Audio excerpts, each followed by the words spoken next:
Hey everyone, so today I'm doing an update video on the mouse and keyboard topic for Splatoon. I know it's been a while since I've actually posted a video, but I've just been really busy and didn't really have much time, but I'm going to go over a few questions that people have been asking. Anything from, does this work on Splatoon 3 and does it work on the Switch 2? So stay tuned, I'm going to be going over everything in this video. So going right into it, does it work for Splatoon 3? Yes, it does. So there is virtually no difference between using this on Splatoon 2 and Splatoon 3. All this does is just really emulate the controller, and because of that there is no changing of any software code or any hardware code. All it really does is just emulate a Switch controller, and because of that it allows you to use it on Splatoon 3 as well as Splatoon 2. So what this script allows you to do is it essentially allows you to take your mouse and keyboard and turn it into a gyro-enabled Nintendo Switch controller for Splatoon. So because of this, you can use your mouse to emulate gyro aiming and then your keyboard for movement. Now there are a little bit issues that you can kind of work around. One of the biggest issues that some people ask me is like, can you squid roll with this? Yes, you can squid roll with this. Another issue that sometimes people ask me is on a keyboard you can't exactly press it halfway down unless you have a specific keyboard. So a lot of people ask me like, oh well, can you stealthily swim on a wall or stay in place? And yes, came up with a solution for that. You can do all those movements, so I'll be going over those. So what about the Switch 2? So the Switch 2 does actually work, I can confirm. I have plugged it in and set up the system and it works the same as on the Switch 1. All it does is really emulate the Switch controller on it. There has been some inconsistencies with latency, but that's due to the GPU emulation that's happening for backwards compatibility games. In the future, when a different Splatoon title comes out on Switch 2, I can foresee that the latency will be much better. On the topic of new Splatoon games on the Switch 2, right now currently there's not too much details on whether this will work or not. I will foresee that this will work since all it really does is emulate the Switch controller, but we can also maybe hope for Nintendo making it mouse compatible as well. Right now the joysticks, you can use them as a mouse for certain games, but until Splatoon Raiders or a different Splatoon title comes out, it's pretty much left up in the air whether or not this will work or not, but I do believe that it will work, but we'll see. A big misconception that a lot of people have is, does this change any values of the game, such as aim lock or infinite ammo? And the answer is no. All this does is just really emulate a mouse and keyboard as a Switch controller. If you really wanted to, I think this would be kind of a fun video idea. I might do this as a live stream in the future. But if you really wanted to, you could plug in something like a steering wheel or even a flight stick and use it as a controller if you programmed it right.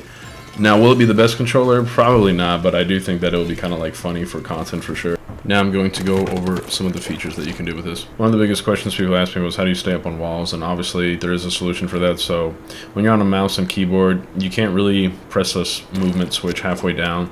So in order to stay up on walls, I do have a button press, and all you really do is just hold this button, which allows you to stay up on walls or stealth swim, kind of like right now. A lot of people are also asking about squid roll. You can squid roll as well. There's pretty much no difference between squid rolling on a mouse and keyboard than a controller.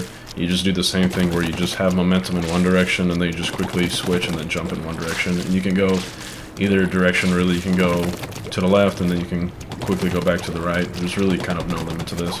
You can also do some jump scripting as well. I came up with one script where all you really need to do is just press one button, so you can press it in the middle of the fight and it'll just jump you back to spawn.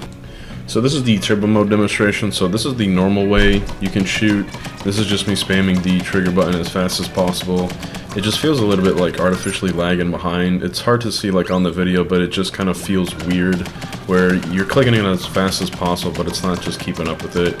And on the left, I'm going to demonstrate here, this is the turbo mode. So this is just me holding down the turbo button. And as you can see, it's just pretty much shooting way more consistently, and this does not get affected by the nerf that the squeezer had, and it's pretty much just consistent throughout the whole time you're pressing down on the button. So what do you actually need for this? Well, first of all, you need the Console 2 tuner. It's very specific that you get the second one. The reason why you get the second one is it allows you to code more and be a little bit more refined, and that allows for more complicated scripting to be done for the controller.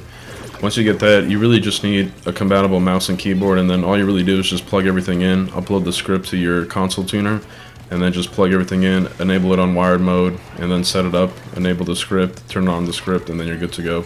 And those are my big updates for the Splatoon 3, and as well as Switch, using mouse and keyboard. My first video that I uploaded pretty much answers and kind of goes over this topic a little bit better. This video was just made strictly as an update video for Splatoon 3 as well as the Switch 2.